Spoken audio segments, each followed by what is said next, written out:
First off, from me at Pesavento, we have machine learning guided quota optimization for sorority recruitment management, or matching, sorry. Thank you guys. I am Mia. I'm from the University of Evansville, and this is joint work that I did with my professor, Owen Cormali. So first, I just want to start off by giving background on Greek life and sororities in general. So this definition comes from the National Panhellenic Conference, which is the governing body for all 26 Panhellenic organizations. And they define sororities as value-based social organizations that were originally founded to provide women a space to gather and share common interests, oftentimes when women were excluded from other campus organizations and activities. And although those are the values they were found on, sororities now offer women so many more in their campus communities and connections for life. So there's lots of leadership and mentor connections, outreach work on campus and in their communities, access to social events and campus involvement that they otherwise would not be able to get without this organization. And I like to give this background because I'll be talking a lot just about the numbers and the process of sorority recruitment, so it's nice to know why. Next is a little bit of a background on the recruitment process. So formal recruitment is kind of the process that sororities go through on campus to get new members. It's a structured process that is intended to create an equal experience for all chapters on campus and all of the potential new members, who I will refer to as PNMs throughout this presentation. So the study is going to focus on Greek life at a small university with only 4 collegiate chapters, and it will examine kind of how Greek life runs for a smaller community. Our data was given to us by a small college in the Midwest, and they have 4 chapters on campus, but recently one of them has closed. So this has created some holes in our data, as you'll see as I go on to explain, which was something we had to kind of work around. But we have 5 years of data, so it's a small amount, but enough to test and train on.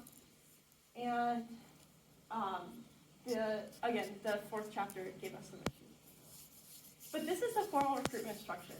So each day kind of has a topic, or each round kind of has a topic. So the first night of recruitment at this university is an introduction round. So all of the PNMs are going to visit all of the chapters. Everybody's going to get to know each other. They're going to have an opportunity to talk with everyone. So after this round, so let me give you a little bit more of a background. Right now, these light purple boxes are being managed by a third party, which is called an RFM specialist. They are the person who does all of the matching kind of behind the scenes for sorority recruitment. So in the model that we built, it is doing that third party's job. So all of these lighter purple boxes is something that our model that I will show you at the end is going to be doing. So after the first round of recruitment, that third party is going to give an invitation number to all of the chapters on how many women they're allowed to invite back for the next night. This number is based on the historic data on how many invites they've been able to give out in the past, and based off of the number of PMs going through recruitment. So this number is given to the chapters, and then the chapters are going to submit invitation lists back to the third party. This list is also going to contain a flex plus and minus list, which is basically a list of additional women they would like to add to their invitation list, having, in case somebody from their invitation list drops out of the process or doesn't accept their invitation. In the flex minus list is women who would first be taken off of their invitation lists if they have been given too many invitations to give out. That information goes back to the third party, and the third party is going to publish the schedules for the next night. This would be the matches. So in round 2, this second round here, each PNM is allowed to visit up to 3 chapters. So after those visits happen, based off of the matches from the night before, the PNMs are going to rank these chapters and send them back to the third party. members' rankings and come up with the invite number, again, for the chapters to give out. The chapters are going to submit an invite list of that many invitations that the third party allows them to, once again, including that plus and minus list. And then the third party will publish the schedules for the next evening, which are the matches. Again, on the third round, each P&M this time is only allowed to visit 2 chapters. Each night, or each round, the P&M pool is probably getting smaller and the invites are getting more selective. So after the final round, round 3, the P&Ms are going to submit final preference rankings. In sorority recruitment, preference is like the most anticipated night. It is the night where the potential new members are deciding which sorority they want to join. So they are allowed to rank up to 2 chapters. Many of them will opt to just rank 1 chapter as well, but it depends on how many they visit. So those final preference rankings that the P&M submit are given to the third party, and the chapters are going to give a ranked list of everybody who attended their third round as well.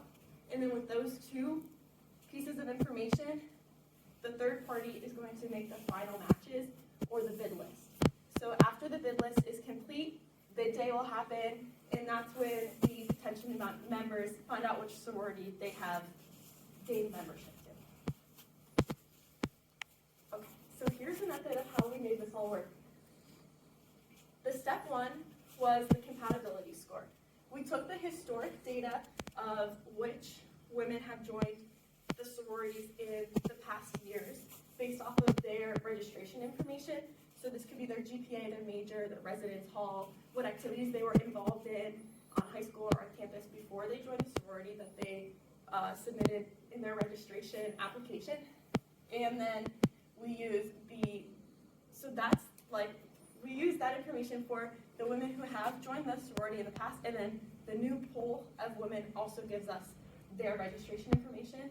And so we're able to use a random forest technique to train that model to predict how well the new pool of potential new members will match to a certain chapter. And they're going to get compatibility scores. So this will come out in a matrix. And the performance was about 0.58, which is better than chance, 50% chance of match. But if we had more data, we would probably be able to get that number to be higher. So the compatibility scores are kind of what we're using going into the first round to kind of get that invitation number, if that makes sense. So for step 2, this would be the chapter invitations for round 2, which are going to be between 2 to 3 invitations per P&N. So we kind of set restraints here for 2 times the number of P&Ns is the minimum amount of invitations allowed, and the 3 times the number of P&Ns is the maximum amount of invitations allowed. And X1, 2, and 3 are the 3 chapters invitation amounts added together to make sure that we're not giving out more invitations than allotted for the number of P&Ns going through recruitment. Again, we want to make sure this is a fair process for everyone, so we're using the historical data to see how many invitations each chapter has been allotted in the past, and making sure we keep that number in a reasonable amount. So if they had been allowed 29, 28, and 30 invitations in the past 3 years, they're not going to get 40 invitations this year for this round. We're going to keep it closer to the numbers that they have been allowed in the past. This is the weights that will be used to kind of make sure that each chapter, again, is staying fair. So, another aspect of sorority recruitment is that there's probably a more popular chapter on campus. This chapter will be allotted the smallest amount of invitations because they have a higher retention rate. So throughout the process, we don't want more women to be dropped out of that chapter. So to begin with, they're going to have the smallest pool of invitations. So we use the weights to make sure that that is a fair process for them as well. Now, for step 3, this is the invitations for round 3. A very similar process. We're going to these are the preference invitations, which means that every woman is only going to 1 or 2 chapters. So we're going to keep the invitation numbers between 1 and 2 times the number of P&Ns.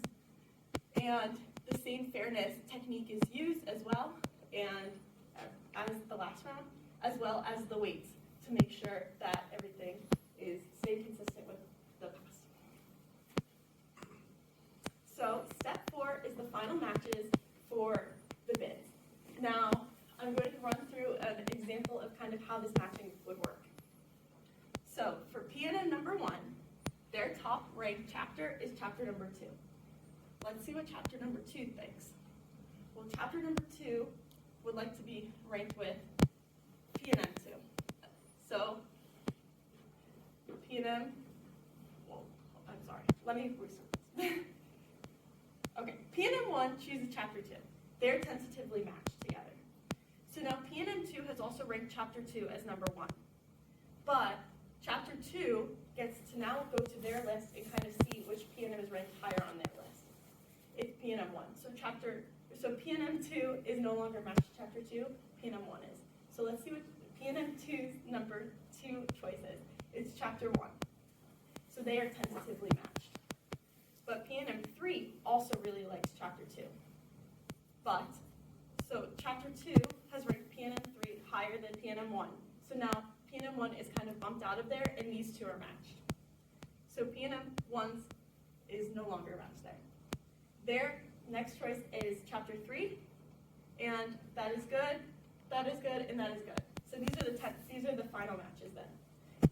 And this is only for an example where each PNM can be joined to one chapter, and each chapter can only accept one PNM. In the case of sorority recruitment, the chapters have more than one slot for PNMs, but hopefully this helps to kind of explain the matching that is going on. So now I'm going to run through the portal that we created to do the matches. So on this app, there are 3 different tabs. We have, the first one is the PNM compatibility score, which is what I was discussing earlier. So to get this to work, we have inputted all 2021, 2022, and 2023 chapter information and the PNM registration information, as well as the final matches.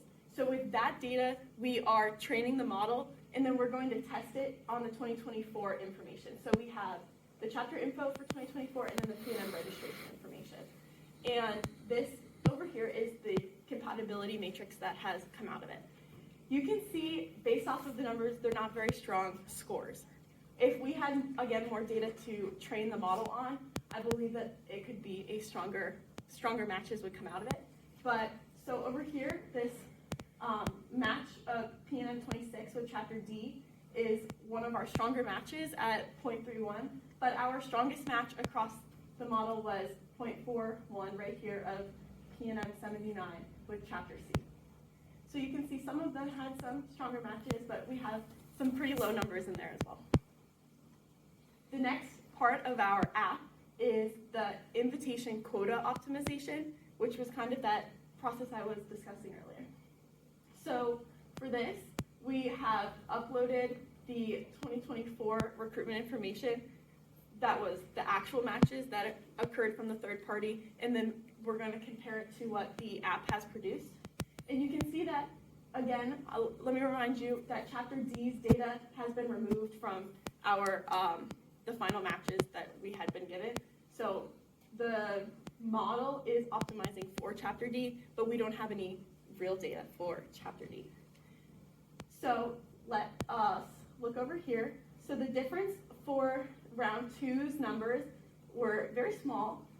It would give chapter B 4 extra invitations and remove 1 invitation from chapter C, but for chapter A, it was right on par, and then it would have given chapter D 50 invitations, which I think is important to point out that that's probably accurate. The chapter was removed from this campus because they were struggling, so a struggling chapter would normally receive more invitations to try to get a greater turnout to their events. Then for round 3, the numbers were also very close. It would have given chapter B an additional 3 invitations and taken 2 away from chapter C. So the model is working well, and I think that with data with less holes, it would have worked better. The final step of the app is the PNM and chapter final matching, so the bid matching. So for this, we're going to upload just this is for 2025. So this data does not have chapter D in it at all. This is our most accurate list from the most recent recruitment cycle. So I've uploaded the chapter bid list, the ranked bid list, and then the P&M rankings as well of the chapters, as well as the final matches from 2025 so we can compare them. And overall, it worked pretty well. You can see here that it would have taken 2 members away from chapter A and added additional members to B and C, giving them all equal numbers up here. But compared to what actually happened up here in green and the predicted from the model, it was very close to what actually happened at this campus for that year. Thank you.